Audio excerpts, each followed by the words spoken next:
Earlier on to my colleague Blaine Herman. All right, well, we're staying on the topic, of course, of International Women's Day. The Thabo Mbeki Foundation, in partnership with the University of South Africa, is hosting its 12th annual International Women's Day commemorative event. Due to COVID-19, of course, the event is being held virtually. Let's take you there live now. To know none can quench the fire burning within me. The power of the eagle propels me to fly. These wings will never fail, this vision will never pale. Through trials and tribulations, still I will reign, because I am the king's daughter. I declare that I am. I am the king's daughter. I declare that I am.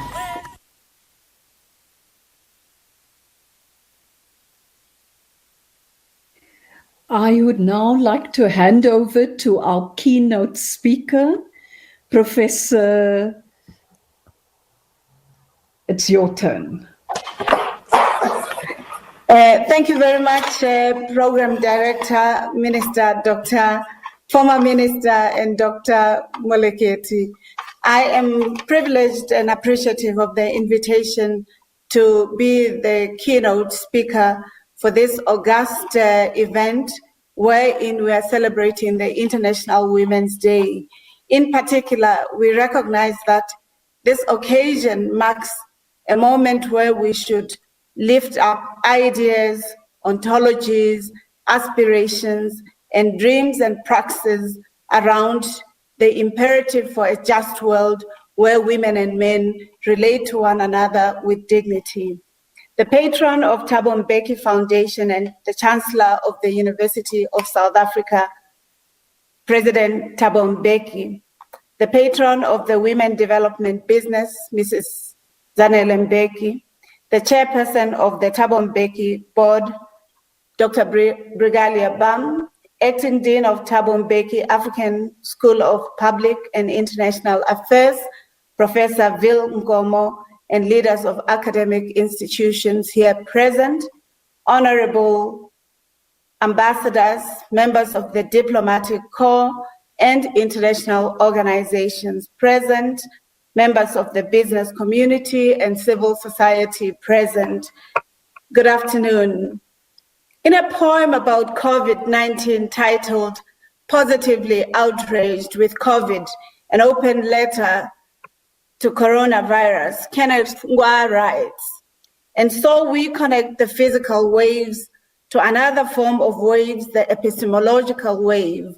We may or may we not swim again in the oceans, but we can produce artistic and ritual activities that stimulate our experiences of erasure and alienation and transition out into openings for new beginnings we may yet to stand between the wilderness and the water to ensure that the weary pilgrims are refreshed, sinking bodies rise from deep seas. This is the work of trauma, hope, the weaving of the fragments of histories and histories into the new future. Although the poet is outraged by the huge devastation that is caused by COVID-19 pandemic, as it alienates people from their daily routines, its devastating impacts on the world economies, its impacts on women, particularly its rising tirade on gender-based violence, he bemoans that we may, as we deal with the present that is a challenge, think around the possibilities of the future, the weaving of the fragments of histories and histories into the new future.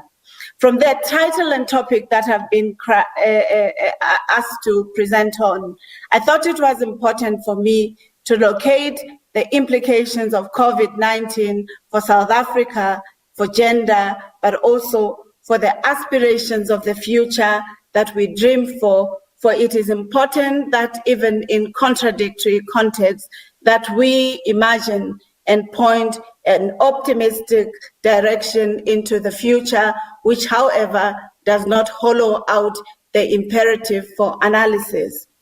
We are reminded that as we imagine hope, that it cannot be realized without inclusive futures where we foreground holistic gender equality and against gender-based violence which in South Africa we have named as the second pandemic.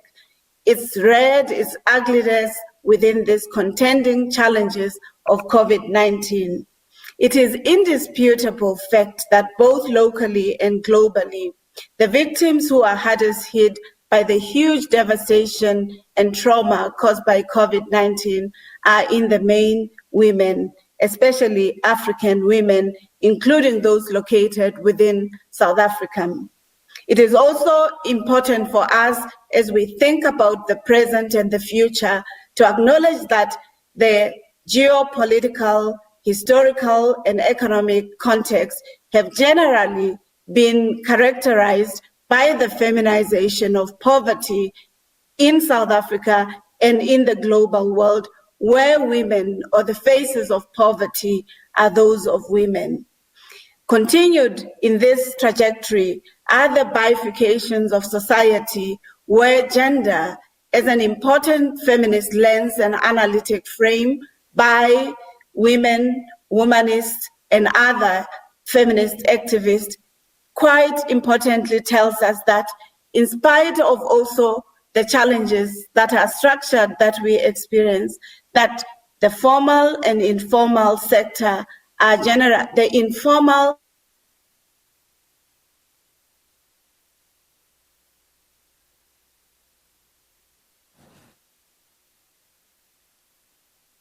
employment or underemployment arena.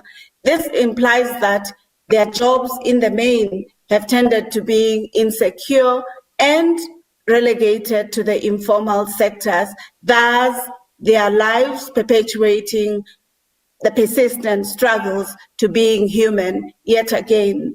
There is thus a general perception among scholars that the gains and feminist activists, that the gains that gender equality had been ascertained have now been reversed. The pre-existing inequalities are deepened, exposing vulnerabilities in the social, political, and economic systems, which are in turn amplifying the impacts of the pandemic. Antonio Guterres, for instance, argues that we could reverse the limited progress that has been made on gender equality and women's rights. It is therefore important for us to consider, as we think about the future and the hopes of women in post-COVID-19, that we must first begin by considering the implications of COVID-19, the pandemic crisis that has been for them, and what COVID has reminded us or taught us about gender inequalities, especially in relation to women, but also in relation to the economy. In considering the status of women in our society, we must reflect on the intersecting and multiple roles that many women play in our societies as mothers, workers, spouses, partners, breadwinners, students, leaders, and inventors within the knowledge arena. We must also consider the precarities within which many of these roles are performed. These include the conditions of work that foster cultures of harassment, discrimination, gender insensitivity, the threat of gender and sexual violence, both within the public and the private spheres. The pay gaps between women and men in the world of employment, amongst others, and research shows that COVID-19 pandemic has affected women more than men, both as frontline workers and at home.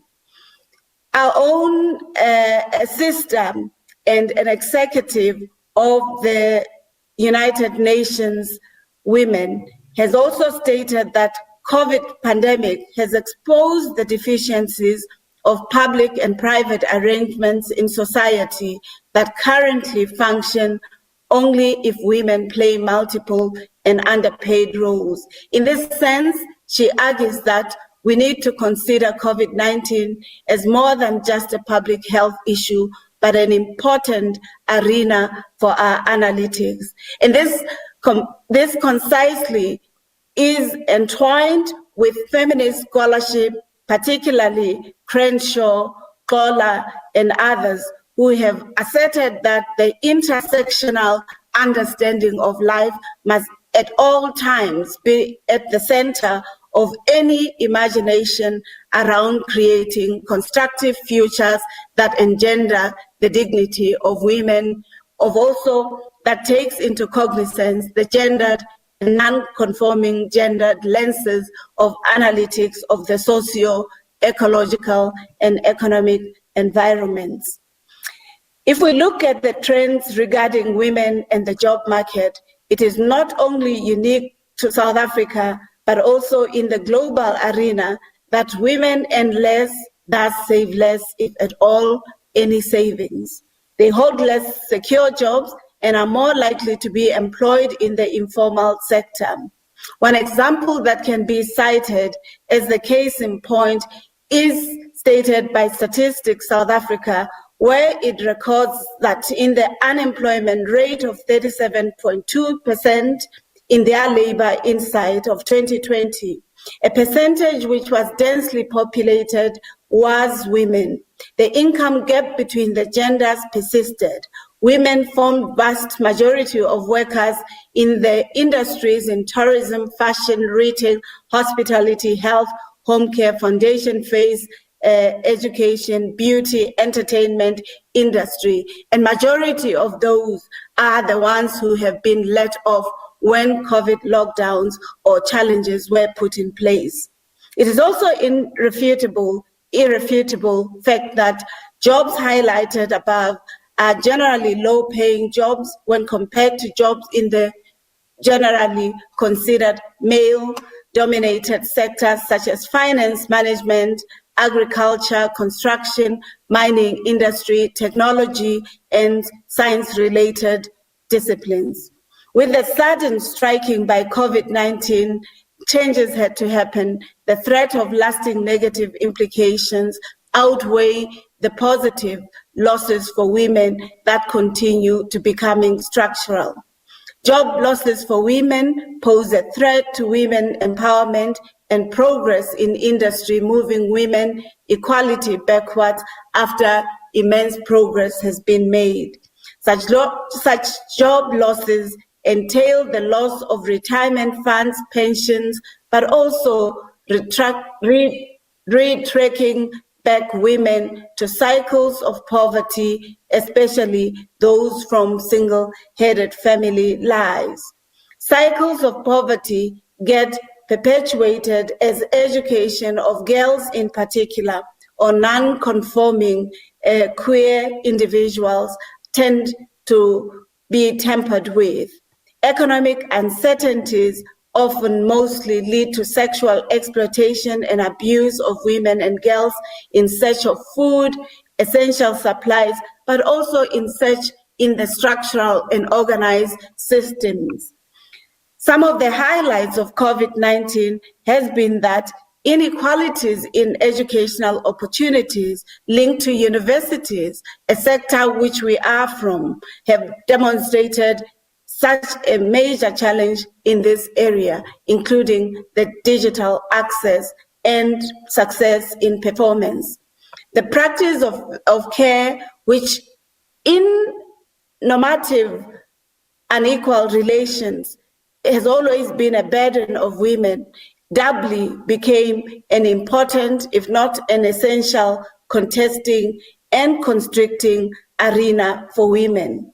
The exposure of women in violence during this time has been demonstrated in many a times newspapers giving us information around the lives lost or the lives that have been decimated due to violence. Women's mental health linked to depression has also seen a rise in the COVID context. And therefore, for us to imagine the futures, we must ask the questions: what type of futures do we think will be imperative, and why should it be imperative or prioritized? How do we ensure that as we think around the achievement of gender equality in celebration or commemoration of the gains made in the International Women's Day and associated or attended efforts at overcoming and radically changing and transforming gender-based violence? How do we ensure that we tackle gender gaps in the world of work, but also in family relationships? How do we ensure that we recognize unpaid work and care work that many times women tend to be inserted in and therefore do not often get the requisite financial remuneration? How do we ensure that the programs that are aimed to bridge the gap or overcome the inequalities and bifurcations instituted by gender inequalities are overcome? It is my contention that we should not only prioritize women's economic empowerment, the therapeutic interventions that women have always called on to adapt, to be resilient, to support others and to comfort others, or even the spaces and means to heal in the post-COVID-19, but we must also ensure that we rethink the locus and analytics that help us to rethink forms of labor, of family life, of spaces of work, of modes of working that prioritize gender equality. If companies have proven that they can be productive, tapping into the fourth industrial revolution or the 4.20 industrialization, some women can be given flexi in and out of office schedule to accommodate their needs in order to ensure that their productivity at home and at work are ascertained. It is also important that for those who may have gone through losses of income for whatever reasons, whether it is separation with family or losing or replacing training or a sense of blended and multi-sited work environments, that we do this. However, could this be the only interventions that we imagine as important levers for engendering gender justice? I'm of the view that this may be micro and meso interventions that have to be put in place. However, we must get into the structural policy systems that are entwined with the global arena in order that the interventions that we put in place are systematic, systemic, and seek to transform and change the world as we found it. This is particularly important because the socio-economic conditions within which gendered relationship manifest are often undergirded by violence, including the lack of opportunities for women to determine the futures they want for themselves. The second is because the solution systems that have been put in place to help obviate the health challenges but economic challenges that women and their communities or families go through during the lockdown have tended to a large extent position issues of individuals versus the collective socio-economic environments, which I assert are quite important, lest the policy interventions themselves continue to perpetuate the very bifurcations and inequalities that women, but also gender injustice has occasioned within our society. This will also ensure that the threats of the lasting negative implications of working from home, which have sometimes ensured that women have multiple responsibilities, are overcome. The lockdown level restrictions themselves have demonstrated, especially level 5 and 4, have demonstrated that whilst the opportunities for working from home may be important for multitasking and ensuring that women are inserted within their lives, the lessons have been very clear around sexual exploitation, abuse, economic exploitation, and others. How then do we envision a future in a context that sounds so gloom and in a context that requires multiplicities of analysis. I'm of the view that perhaps it is imperative for us in analyzing the implications of COVID and the policy decisions that have been made to ask the questions, have these been relevant for women, their communities, and for the future? It is also important to ask,